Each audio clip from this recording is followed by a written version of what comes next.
بسم اللہ الرحمن الرحیم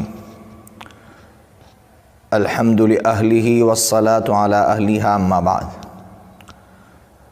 بہت سے نوجوانوں کا یہ سوال ہے کہ دیوبندی وہابی ہے یا دیوبندی اور وہابی دونوں الگ الگ تحریکوں کا نام ہے۔ چونکہ بہت سے بریلوی بھائی دیوبندیوں کو وہابی سمجھتے ہیں اور وہابی کہتے ہیں، تو میں ان نوجوان بھائیوں سے کہوں گا کہ یہ ان کی غلط فہمی ہے۔ دیوبندی اور وہابی دونوں الگ الگ تحریکیں ہیں۔ اس کے بہت سارے دلائل ہیں۔ سب سے بڑی دلیل میں بریلوی بھائیوں سے کہوں گا کہ آپ تاریخ پڑھیے کہ جب محمد بن عبد الوہاب نجدی اس دنیا سے چلے گئے، ان کے ماننے والوں نے بہت زیادہ غلو کر دیا، یعنی بہت آگے بڑھ گئے۔ ان کے دماغ میں یہ بات آئی، انہوں نے یہ ارادہ کیا کہ ہم گنبد خضرا کو بھی گرا دیں گے۔ تو اس وقت جو حاکم حجاز تھا، اس نے دنیا بھر کے علماء کو اپنے یہاں جمع کیا، اعتماد میں لینے کی کوشش کی۔ تو ہمارے اس ملک سے جو تقسیم نہیں ہوا تھا، ایک وفد گیا تھا، اس وفد میں علامہ شبیر احمد عثمانی رحمۃ اللہ علیہ تھے۔ سب نے اپنی اپنی باتیں رکھی تھی۔ علامہ شبیر عثمانی رحمۃ اللہ علیہ نے کھڑے ہو کر جو تقریر کی تھی، اس تقریر کا خلاصہ یہ تھا کہ دیکھو، ایک ہے قبر پر عمارت بنانا، وہ تو نہیں بنا سکتے، اور ایک ہے پہلے سے عمارت ہو اس میں قبر کا ہونا۔ تو علامہ شبیر احمد عثمانی رحمۃ اللہ علیہ نے یہ فرمایا کہ ماں عائشہ رضی اللہ تعالیٰ عنہ کا حجرہ پہلے سے تھا، اور سرکار دو عالم صلی اللہ تعالیٰ علیہ وسلم اس میں آرام فرما رہے ہیں، اس لیے آپ گنبد خضرا کو نہیں گرا سکتے۔ تو اس وقت کے عرب علماء مطمئن ہو گئے تھے۔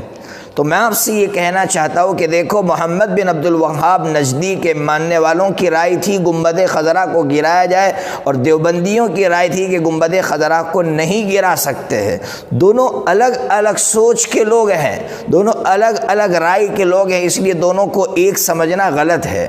ٹھیک اسی طرح بہت سے لوگوں کے درمیان میں یہ بات ہوگی کہ وہابی لوگ، مشہور ہیں کہ وہابی لوگ قرآن کے ذریعے ایصال ثواب کو نہیں مانتے، یعنی قرآن پڑھ کر آپ کسی مرحوم کو ثواب پہنچانا چاہے تو ثواب نہیں پہنچا سکتے، جبکہ دیوبندی لوگوں کی رائے یہ ہے کہ آپ قرآن پڑھ کر ثواب پہنچانا چاہے تو پہنچا سکتے ہیں۔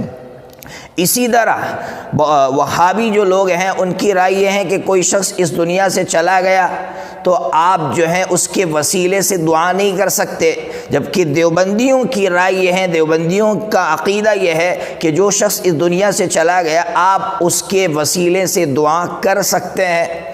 اسی طرح وہابیوں کے بارے میں مشہور ہے کہ وہ تصوف کو، صوفیت کو نہیں مانتے، بزرگوں کو نہیں مانتے، جبکہ دیوبندی لوگ صوفیت کو مانتے ہیں، بزرگوں کو مانتے ہیں۔ جبھی تو ہمارے اکابرین نے بڑے بڑے بزرگوں کی سوانح لکھی ہے، ان کی زندگیاں لکھی ہے۔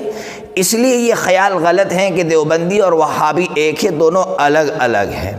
لیکن کسی نوجوان کے دماغ میں یہ سوال پیدا ہوگا تو پھر آخر یہ پروپیگنڈا کس نے کیا؟ یہ بات آئی کہاں سے؟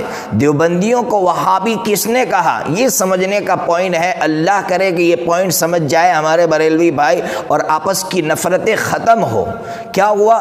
جب یہ جو محمد بن عبد الوہاب نجدی ہے، یہ ان کا انتقال تو 1792 میں ہو گیا تھا۔ اس کے بعد اس ملک کے اندر انگریزوں کے خلاف ایک تحریک چلی تھی جو سید احمد شہید رحمۃ اللہ علیہ نے چلائی تھی، جہاد کی تحریک انگریزوں کے خلاف۔ جب انگریزوں کو محسوس ہوا کہ اگر اس تحریک کے ٹکڑے نہیں کیے گئے تو یہ لوگ ہمارے چتھڑے بکھیر دیں گے یا ہماری تکہ بوٹی کر دیں گے، تو انہوں نے یہ مکاری کی اور انہوں نے یہ سازش کی کہ لوگوں کے سامنے یہ بات لائے کہ یہ جو سید احمد شہید ہیں یہ بزرگوں کو نہیں مانتے، یہ تو جہاد کی بات کر رہے ہیں، یہ وہابی ہیں۔ چونکہ لوگوں کا غصہ تھا اس وقت محمد بن عبد الوہاب نجدی اور ان کے ماننے والوں کے خلاف، تو لوگوں نے ان کو بھی وہابی سمجھا اور ان کو ساتھ نہیں دیا، جس کی وجہ سے انگریز کامیاب ہو گئے۔ آج بھی انگریز کامیاب ہیں، اور ایک بات سچ کہوں گا، اس وقت یہ جو تقسیم کروائی تھی، ٹکڑے کروائے تھے، اس کے لیے انگریزوں نے علماء ہی کو استعمال کیا تھا، اور آج بھی علماء ہی یہ کام کر رہے ہیں، مولوی ہی یہ کام کر رہے ہیں اور لوگوں کو آپس میں بانٹ رہے ہیں، ایسے پیٹ بھرو مولوی، اچھے علماء کی بات نہیں کر رہا ہوں، پیٹ بھرو مولوی آج بھی یہی کام کر رہے ہیں کہ دیوبندیوں کو وہابی کہہ کر دونوں کے درمیان میں ٹکڑے کروا رہے، امت کو آپس میں لڑوا رہے ہیں۔ اللہ تبارک و تعالیٰ سے دعا کرے کہ اللہ تبارک و تعالیٰ ہمیں آپس میں اتحاد اور محبت عطا فرمائے اور ایسے گمراہ کن مولویوں سے امت کی حفاظت فرمائے۔ وآخر دعوانا ان الحمد للہ رب العالمین۔